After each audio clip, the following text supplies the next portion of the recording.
Voilà, donc nous allons commencer ce message. Alors c'est la suite, donc c'est la troisième partie du message. Je pense qu'il y en aura une quatrième concernant Juge 6, l'histoire de Gédéon. L'histoire de Gédéon est très riche en enseignements et on pourrait encore prêcher sur le sujet encore de nombreux dimanches, tellement il y a une richesse vraiment extraordinaire pour nos vies, pour aujourd'hui. Hein, parce que même si c'est une histoire qui est assez vieille, hein, mais c'est quand même une histoire pour nous aujourd'hui qui peut nous apporter tellement de bénédictions. Donc c'est la troisième partie, et j'aimerais commencer cette troisième partie en vous disant simplement, si tu ne laisses pas Dieu agir dans ta vie, tu ne sauras jamais ce qu'il peut faire avec toi. Je vais relire ça. Hein. Si tu ne laisses pas Dieu agir dans ta vie, tu ne sauras jamais ce qu'il peut faire avec toi. Donc la balle est de notre côté. Comme la balle était du côté de Gédéon, et la balle est de notre côté. Est-ce que tu es prêt à laisser Dieu agir dans ta vie? À dire, Seigneur, règne, afin que tu puisses agir avec moi, au travers de moi, comme tu veux, comme tu l'entends, parce que tu as des projets pour ma vie. Hein. Le Seigneur ne désire pas, comme Gédéon, qu'on vive au fond d'un trou, hein, qu'on vive au fond d'une cave, dans un pressoir, pour battre le froment. Ce n'est pas sa place. Et Dieu veut nous mettre à notre place. Et notre place, c'est à son service. C'est dans sa moisson, c'est dans son œuvre, avec les dons, les talents qu'il nous donne. Parce que Dieu veut que nous soyons heureux. Vous savez, la plus grande des joies, c'est d'être à son service. Lorsqu'on le sert, le Seigneur, eh bien, on est plein de joie. Alléluia. J'accepte le temps de Dieu. Et le temps de Dieu, nous l'avons vu la dernière fois, c'est aujourd'hui. Hein? Hier, c'est bien ce qui s'est passé. C'est des bons souvenirs, des bonnes choses, c'est formidable. Le futur, il n'est pas encore là. Hein, et puis j'espère que ça va bien se passer aussi. Mais ce qui m'intéresse, c'est maintenant, ce que je vis maintenant, avec Dieu. Et Dieu a des projets pour toi aujourd'hui. Hein, vous connaissez beaucoup de textes qui nous disent, aujourd'hui, si vous entendez sa voix, n'endurcissez pas. Voilà, c'est pas demain, hein, c'est pas hier, mais c'est aujourd'hui. Hein, et peut-être il y a quelques années en arrière, tu as donné ton cœur au Seigneur. Mais aujourd'hui, où est-ce que tu en es? Parce que c'est aujourd'hui que ça compte. Vraiment. Parce que s'il vient, ça ne sera pas demain, ça ne sera pas un hier, mais ça sera un aujourd'hui quand il viendra. D'accord? Donc il faut être prêt aujourd'hui. Chaque jour, être prêt avec lui. Juge chapitre 6, versets 15 et 16 nous dit, Gédéon lui dit, ah mon Seigneur, avec quoi délivrai-je Israël? Avec quel don, quel talent je vais pouvoir te servir dans l'église? Bien, commence déjà à te mettre à l'œuvre. Et tu verras les dons et les talents qui vont se manifester. Tu n'as pas idée de ce que Dieu t'a donné, ce qu'il a déposé en toi, dans ton cœur. Tu n'as pas idée. En réalité, tu crois que tu es un perdant, mais au contraire, tu es un gagnant. Mais ça, tu ne l'as pas encore réalisé. Simplement, mets-toi dans sa main et laisse-toi conduire par lui. Voici ma famille la plus pauvre. Seigneur, tu vois, j'ai du mal à m'exprimer. Vous savez, il y en a un dans la Bible qui avait aussi du mal à s'exprimer. Hein. Il a réussi quand même à mettre le Seigneur en colère. Hein. Il n'est pas content, le Seigneur, d'entendre Moïse dire prends quelqu'un d'autre, j'ai la bouche embarrassée, etc. Non, mais non, c'est toi que j'appelle. Pourquoi? Hein. Donc, ma famille est la plus pauvre, Manassé, je suis le plus petit, le plus jeune. Hein, le plus jeune, hein. Vous savez que, d'ailleurs, on le remarque lorsqu'on lit l'histoire de David, le plus jeune, où est-ce qu'il était? Bien, c'est lui qui s'occupait un petit peu des basses besognes. Hein. Il gardait les moutons. Là, Gédéon, c'était lui qui était occupé d'aller battre le froment. Et voilà, je suis le plus petit, prends mon frère, mon aîné, l'aîné de la famille. Lui, c'est un grand costaud, un fort et un vaillant. Mais non, mais Dieu dit, c'est toi que j'ai choisi. C'est toi que j'ai choisi. Alors c'est vrai, aux yeux des autres, tu n'es pas le meilleur, mais à mes yeux, tu es le meilleur. Tu es le meilleur. Parce que c'est moi qui t'ai choisi. Alléluia. L'Éternel lui dit, mais je serai avec toi. Alors, le plus important, c'est d'être dans la main de Dieu, être dans sa main. Lorsque je suis dans sa main, je me cache dans sa main, bien là, Dieu peut faire des choses extraordinaires avec moi. Mais c'est de me laisser porter par lui, de me laisser conduire par lui, de m'abandonner à lui. Hein. Je serai avec toi. Quelle merveilleuse promesse. Dieu est avec toi. Ce qui est formidable avec ce Dieu qui nous aime, c'est qu'il est avec chacun d'entre nous. Pas seulement ici ce matin, mais lorsqu'on va retourner chacun chez soi, eh bien, il ne va pas te lâcher pour aller avec un autre. Non, il va te suivre toi. Il va te suivre toi. Et puis, pas seulement nous, ici, mais il y en a des milliers, que ce soit en France, en Europe ou dans le monde, et il est avec chacun d'entre eux. Vous imaginez? C'est un Dieu tellement personnel, mais tellement pour chacun. Pour chacun. Il est avec toi. Il est avec toi. Prends conscience de cette réalité. Dieu est avec toi. Gédéon est pris dans un marécage. Lorsque le Seigneur il vient vers Gédéon, puis qu'il commence à lui dire certaines choses, il dit oui, mais je suis le plus petit. Alors il est enlisé dans des raisonnements, dans des mentalités. Il s'est lui-même créé des forteresses, des choses. Il se rend lui-même incapable. Ce n'est pas Dieu, hein, mais lui-même il se rend incapable. Alors il est pris dans un marécage. Il est lié par son passé. Alors peut-être que dans le passé, c'est vrai, tu n'as pas fait des choses bien glorieuses. Mais ce qui intéresse Dieu, c'est le présent. Maintenant, où est-ce que tu en es avec lui? Est-ce que tu as un cœur repentant? Est-ce que réellement tu as dans ton cœur ce désir de le servir lui? Et puis de dire, ouais, ça y est, c'est vrai, j'ai commis des erreurs dans le passé, mais maintenant, Seigneur, je veux m'engager tout à nouveau avec toi. Et je veux te faire confiance. Dieu veut, c'est aujourd'hui. Où est-ce que tu en es aujourd'hui? Alors, ne sois plus enlisé dans ton marécage du passé, mais regarde ce que Dieu peut faire aujourd'hui avec toi. Il y a des promesses qui sont sur ta vie. Alors, c'est maintenant. Mets en œuvre ce que Dieu a mis dans ton cœur. Alléluia. Alors, ne sois pas non plus dans l'attente d'un futur. Moi, je connais des personnes qui disaient, quand je serai à la retraite, vous allez voir, je vais servir le Seigneur, et maintenant qu'ils sont à la retraite, eh ben, ils ne servent plus autant le Seigneur qu'ils le désiraient avant. Alors, il y en a d'autres, quand ils sont à la retraite, vraiment, ils servent encore plus le Seigneur. Ça, c'est formidable. Alors, l'avenir, c'est bien. Quand je serai séparé, ou quand je serai marié, ou quand je serai ceci, ou quand j'aurai des enfants, ou quand j'aurai plus d'enfants, parce qu'ils seront pas... Non, maintenant, sers Dieu. C'est maintenant qu'il te faut le servir. Alors n'attends pas le futur, le temps de Dieu, c'est aujourd'hui. Il est le « je suis », il est le « je suis pour toi » aujourd'hui et maintenant. Le problème de Gédéon n'est pas un problème de ressources, mais de révélation. Il avait besoin d'une révélation de Dieu. Il avait besoin d'une parole de Dieu qui pénètre son cœur pour le réveiller.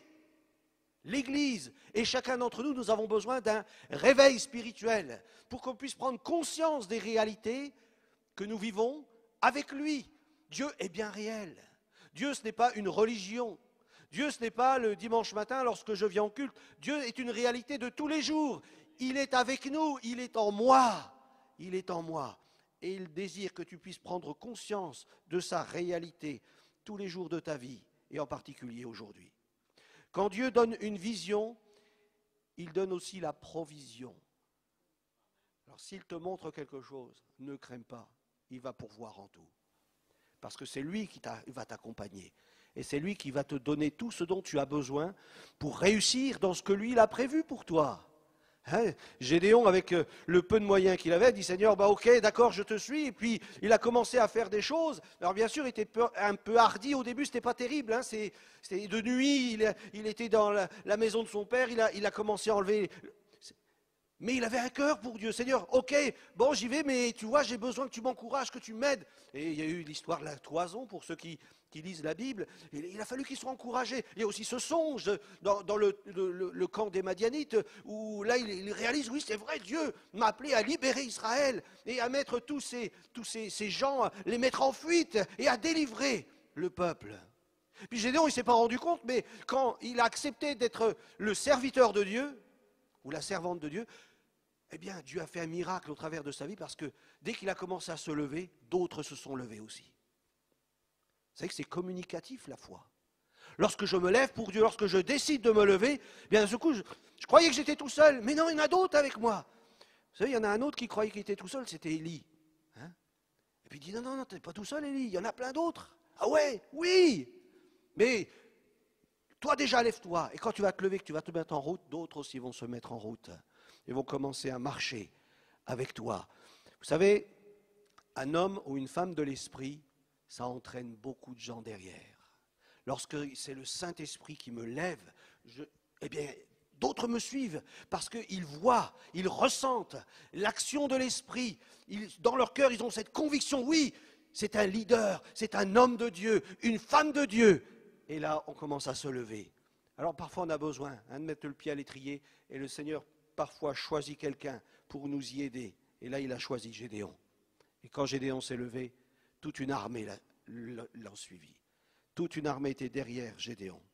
Pourquoi languir pour demain? Le réveil est déjà en route. Alors je ne sais pas comment vous voyez les choses dans le monde, comment elles se passent, mais lorsque vous prenez un petit peu connaissance de tout ce qui se passe dans le monde, il n'y a jamais eu autant de chrétiens dans le monde qu'à l'heure actuelle. Il n'y a jamais eu autant de conversions parmi le monde musulman qu'à l'heure actuelle. Il n'y a jamais eu autant de miracles qu'à l'heure actuelle. Il n'y a jamais eu autant d'églises en surnombre qu'à l'heure actuelle. Dieu est en train de souffler sur le monde et toi tu resterais assis, mais lève-toi et commence à entrer dans la moisson et à servir le Seigneur de tout ton cœur. Il y a une pluie de l'arrière-saison, ça j'y crois de tout mon cœur. Et cette pluie, elle commence à descendre sur la terre. 610 millions d'évangéliques dans le monde. 610 millions d'évangéliques dans le monde. Dieu fait son œuvre. Le Seigneur, il bâtit son Église. Je ne dis pas que tous, ils marchent avec Dieu d'une manière, mais ça, ce sont les statistiques. Et je crois qu'il nous faut prendre conscience qu'il vient bientôt. Il vient bientôt. Alors ne reste pas dans tes pantoufles, mais commence à mettre le zèle de l'Évangile, des chaussures du zèle de l'Évangile, mets-les à tes pieds, commence maintenant à servir le Seigneur. Seigneur, maintenant je me lève.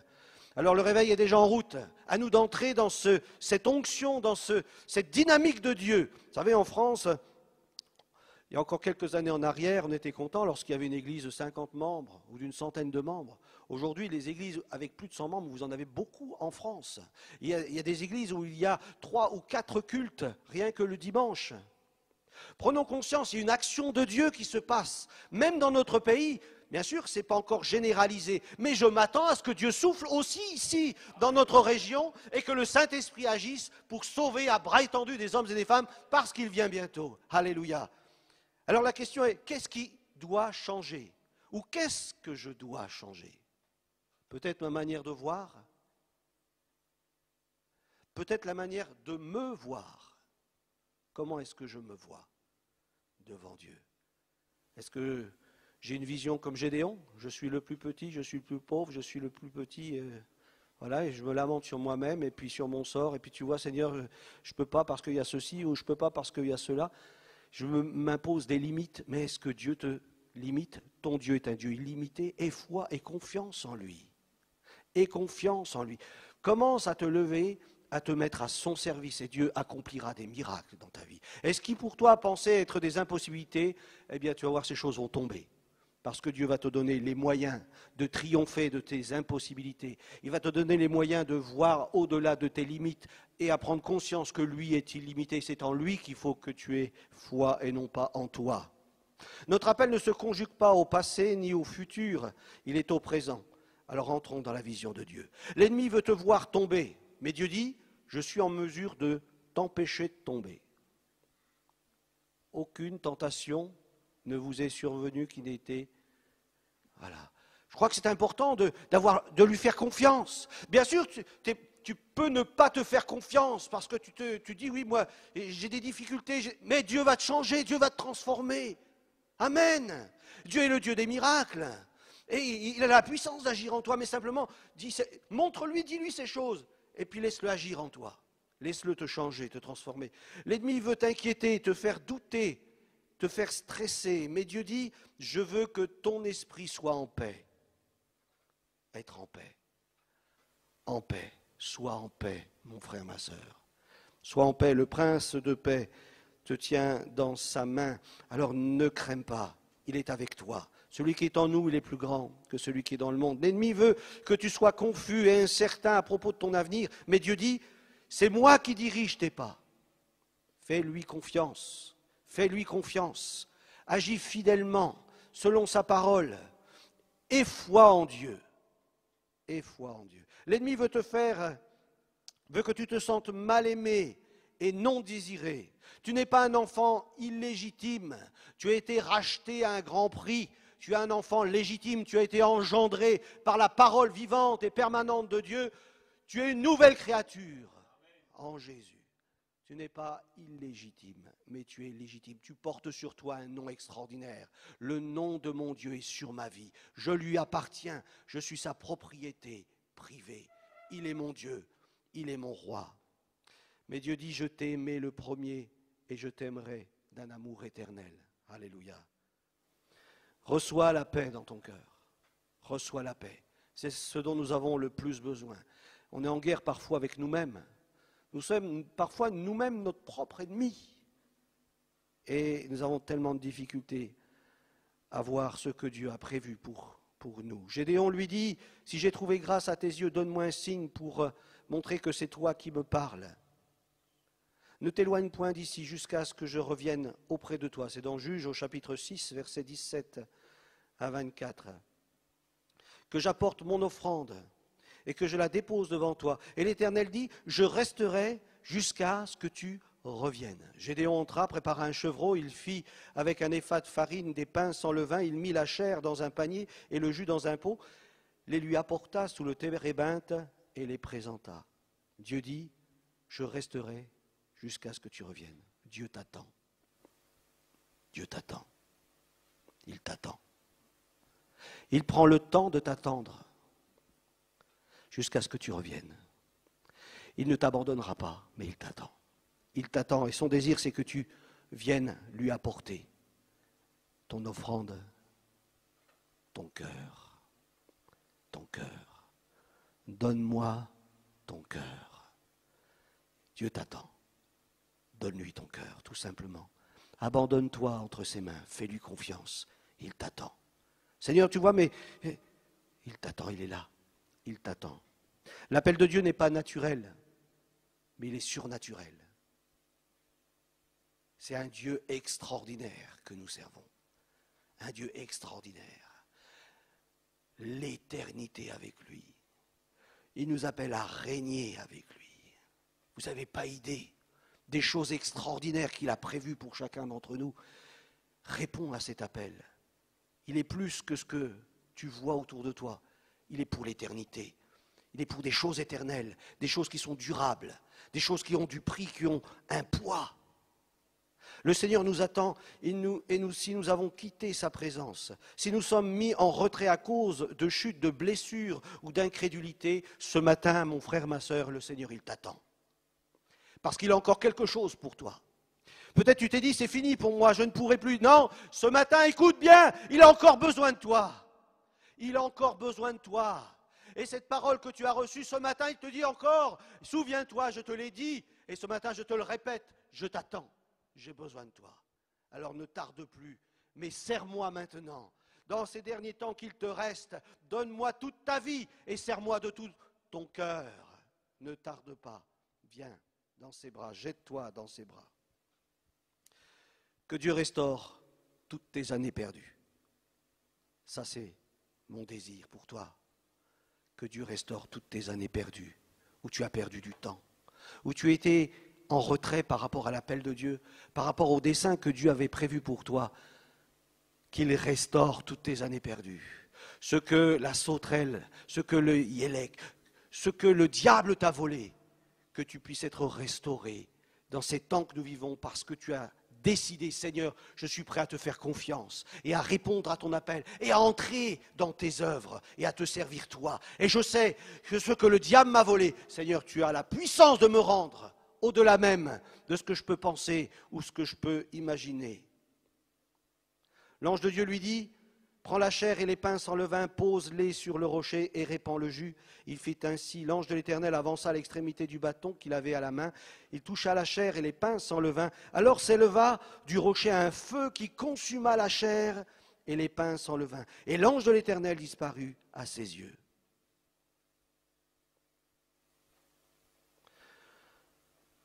Dieu veut faire de Gédéon un instrument pour sa gloire. Gédéon vient avec ce sacrifice.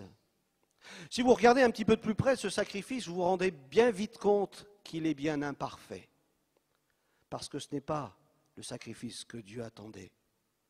Alors bien sûr, parfois on apporte à Dieu un peu imparfaitement ce que... On veut vraiment le glorifier, on veut vraiment lui être agréable, et puis on apporte à Dieu quelque chose. Mais souvent c'est tellement imparfait. Il faut que lui touche ce sacrifice pour que ce sacrifice devienne parfait. Et là, il y a un feu qui monte du rocher et consume le sacrifice. Quelqu'un a payé pour toi à la croix du calvaire. Il a pris ta condamnation, il a pris ton jugement. Il est lui le rocher des siècles. Il a pris tes incapacités, il a pris ta petitesse pour que tu sois grand, pour que tu sois fort, pour que tu sois puissant. Dieu ordonne que tu sois puissant, nous dit l'Écriture. Dieu ordonne que tu sois puissant, parce qu'il y en a un qui a payé pour toi. Et tu n'as pas le droit de mépriser ce sacrifice. Il est tellement extraordinaire, il est tellement puissant et tellement grand. Ce matin, le Seigneur te dit, ce que tu vas m'apporter est tellement imparfait, mais t'inquiète pas, moi je vais rendre parfait ce qui est imparfait. Il a la puissance de te changer, de te transformer. Pourquoi? Parce que quelqu'un a payé à la croix. Il a pris ton péché, il a pris tes infirmités, il a pris tes maladies, il a pris tes incapacités, il a pris ta malédiction, il a pris ta condamnation, il a pris le jugement, ce qui te condamnait, il a pris à la croix. Et maintenant, il fait de toi quelque chose et quelqu'un de nouveau. Tu deviens une nouvelle personne avec qui le Seigneur veut travailler. Il veut que tu le serves de tout son cœur. Alors viens, avec tes quelques pains et tes quelques poissons, peu importe. C'est bien imparfait, mais Dieu va te donner la puissance de nourrir des foules entières. Si tu lui fais confiance, si tu lui remets ta vie, il va transformer les choses. Le feu de Dieu va descendre. Il va consumer ce qui est en toi, ce qui a besoin d'être mis de côté, qui a besoin d'être consumé, afin que tu sois embrasé et que tu puisses le servir dans la puissance de son Saint-Esprit. Alléluia. Ça, c'est l'œuvre de Dieu. Dieu veut faire de Gédéon son instrument. C'est lui que le Seigneur a choisi pour relever le peuple d'Israël. Dieu ne choisit pas quelqu'un de fort, de puissant, de grand, mais le plus petit de la maison de son père et de son clan. Il choisit un faible afin de le remplir de sa force. Viens devant lui comme un vase vide, et là le Seigneur va te remplir. Viens devant lui comme un vase vide. Comprenez bien, c'est important. Si tu viens devant lui comme un vase plein, qu'est-ce que le Seigneur peut mettre? Mais si tu viens devant lui comme un vase vide, Seigneur, tu vois ce que je suis. Sans toi, je ne peux rien faire. J'ai besoin de ta puissance, j'ai besoin que tu fasses quelque chose. Eh bien là, viens devant lui comme un vase vide. Et là, il va remplir ta vie. Il va te remplir, t'inonder. Et tu vas devenir un vase d'honneur pour sa maison. Parce que tu as pris conscience de qui tu es et de qui il est, lui. C'est lui qui est tout. C'est lui qui est tout. Et qui veut remplir toute ta vie, tout ton être. Et quand Gédéon lui demande un signe, il accepte sa demande, mais rectifie le sacrifice offert. Gédéon avait apporté un chevreau cuit dans l'eau avec le jus dans un pot ou le bouillon dans un pot et des pains sans levain. La base était bonne, mais l'offrande n'était pas préparée et présentée comme il convenait. Vous vous souvenez, c'était David. Il avait vu que, parce que Obed-Édom avait l'arche de l'alliance dans sa maison, il avait la bénédiction. Et David disait, mais moi aussi je veux la bénédiction. Et puis l'arche, il faut qu'elle vienne à Jérusalem, au milieu de son peuple. Et puis là, il va chercher l'arche, mais il oublie quelque chose. De transporter l'arche avec des sacrificateurs. Et là, l'arche devait être portée et non pas mise sur un chariot. Et puis là, quelqu'un, par mégarde, lorsque l'arche commence à vaciller, il essaye de la remettre en place et il tombe raide mort. Il tombe raide mort, parce que ce n'était pas ce que Dieu avait demandé. Vous savez, notre Dieu, c'est quelqu'un de sérieux. C'est quelqu'un de sérieux.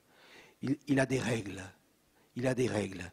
Mais si on fait les choses selon les règles, la bénédiction est assurée.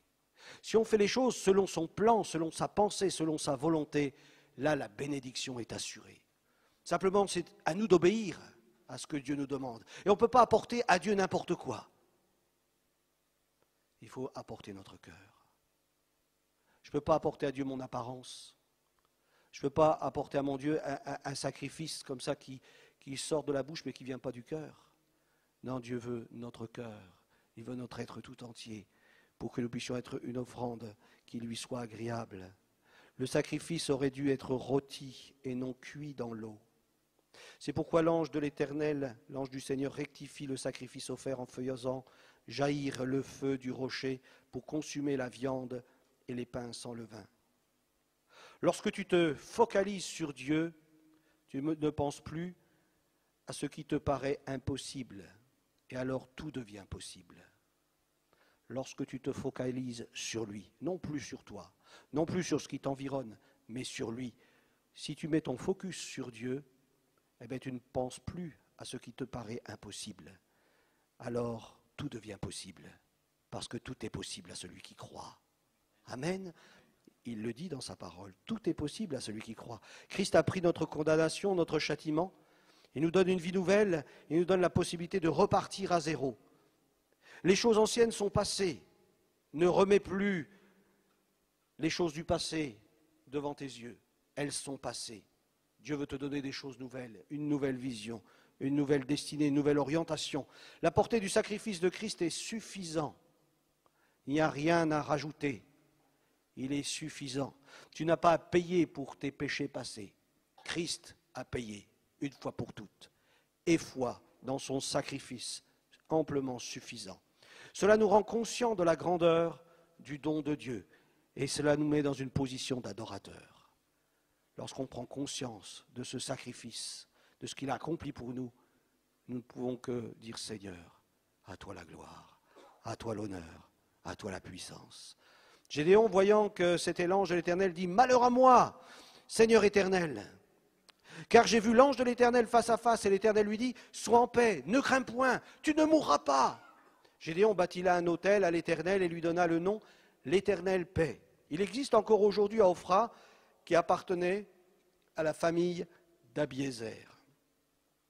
365 fois « N'aie pas peur » dans la Bible. N'aie pas peur. Le jugement est tombé sur Christ. Il a pris ta condamnation. Alors ne crains pas.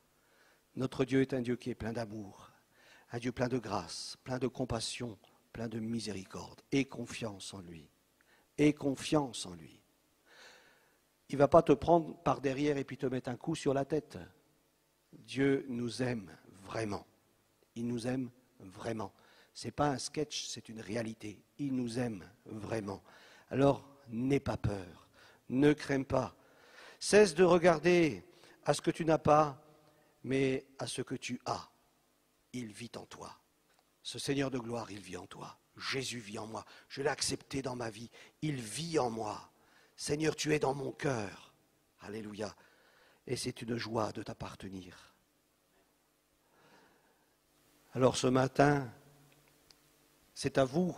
La balle est dans votre camp, comme le Seigneur a donné la balle à Gédéon, en disant Gédéon, ben voilà, c'est à toi maintenant de savoir, est-ce que tu es prêt à te lever? Est-ce que tu es prêt à prendre conscience? Est-ce que tu es prêt à croire à ma parole, à croire à ce que je te dis? Est-ce que tu es prêt, Gédéon? Est-ce que vraiment tu...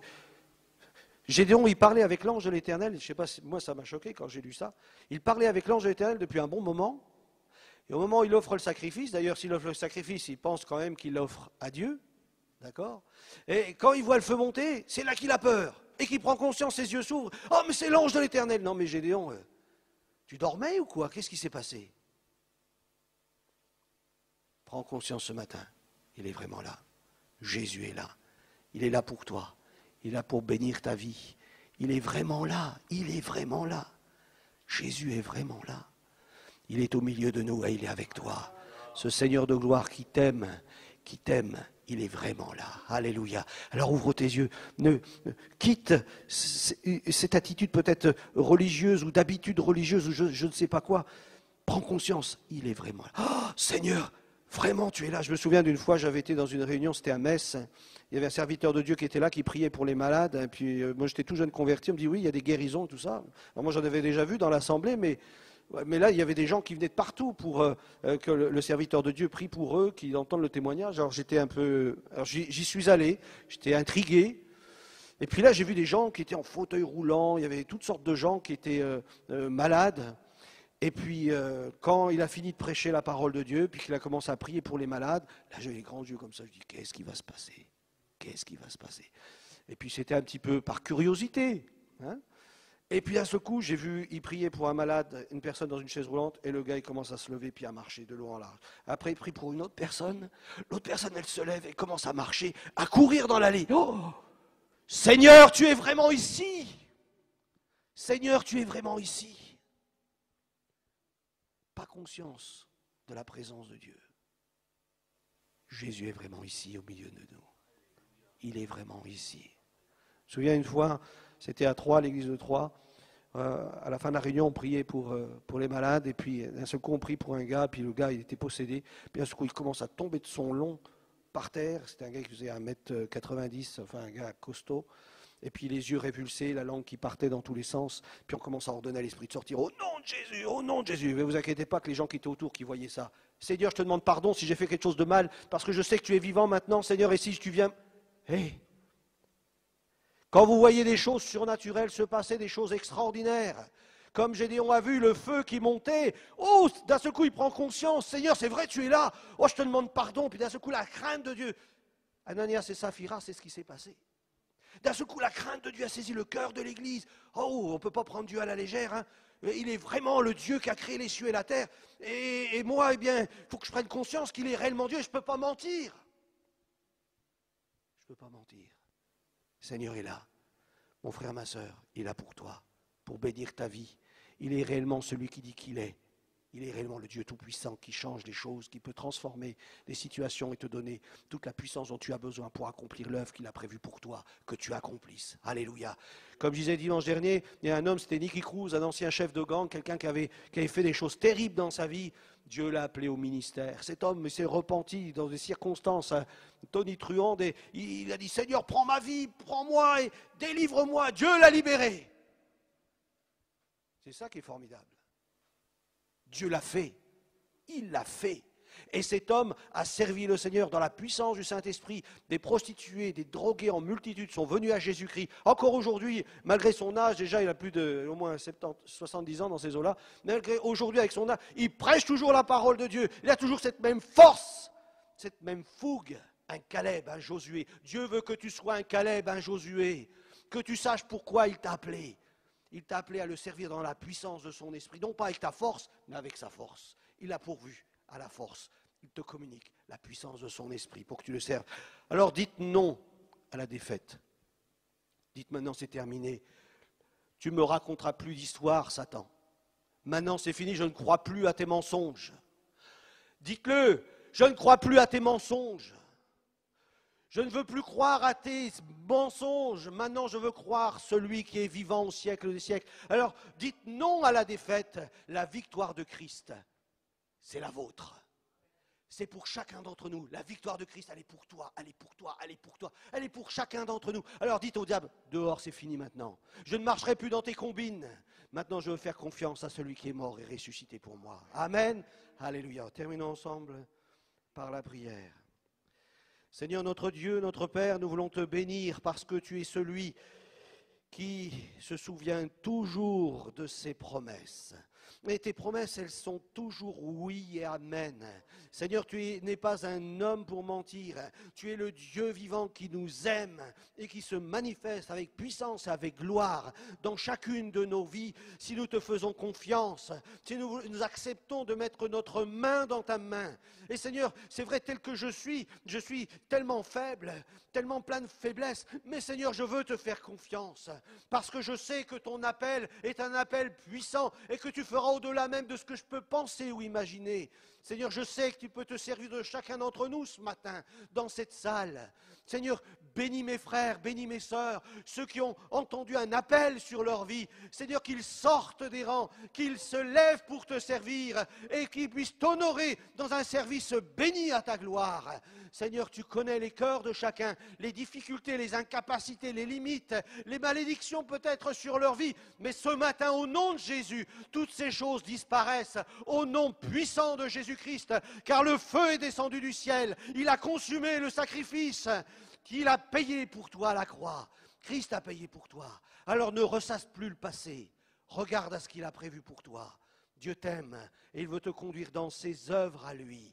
Ne regarde plus à toi, mais regarde à lui. Lève les yeux vers celui qui est ton Rédempteur, qui est ton Sauveur, qui est ton Roi. Il t'aime d'un amour éternel. Son amour demeure. Il t'a si longtemps attendu. Et aujourd'hui, c'est le jour où tu dois lui dire, oui Seigneur, je viens et je veux te servir de tout mon cœur.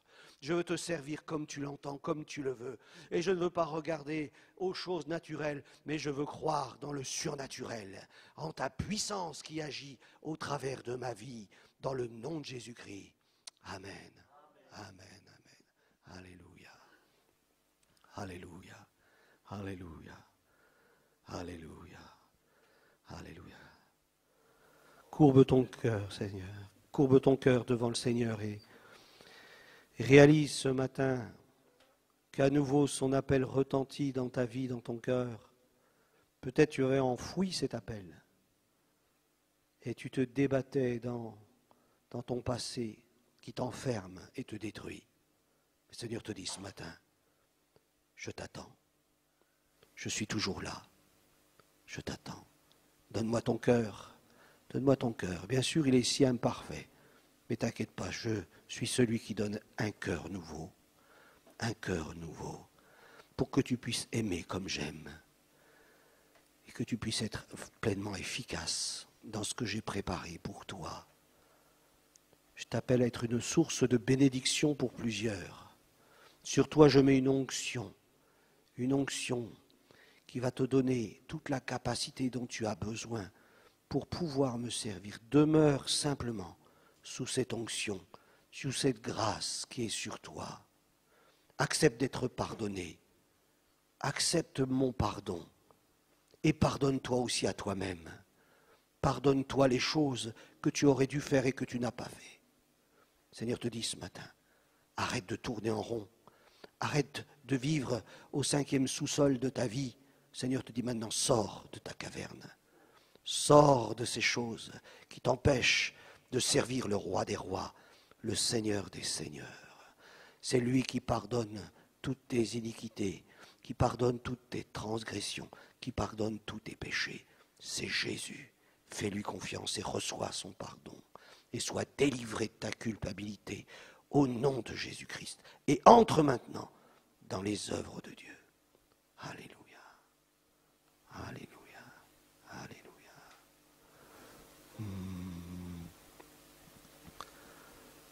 Alléluia. Voilà, merci Seigneur, sa parole. Nous verrons la prochaine fois, le 18 décembre, la suite. On verra comment Dieu s'est servi de Gédéon.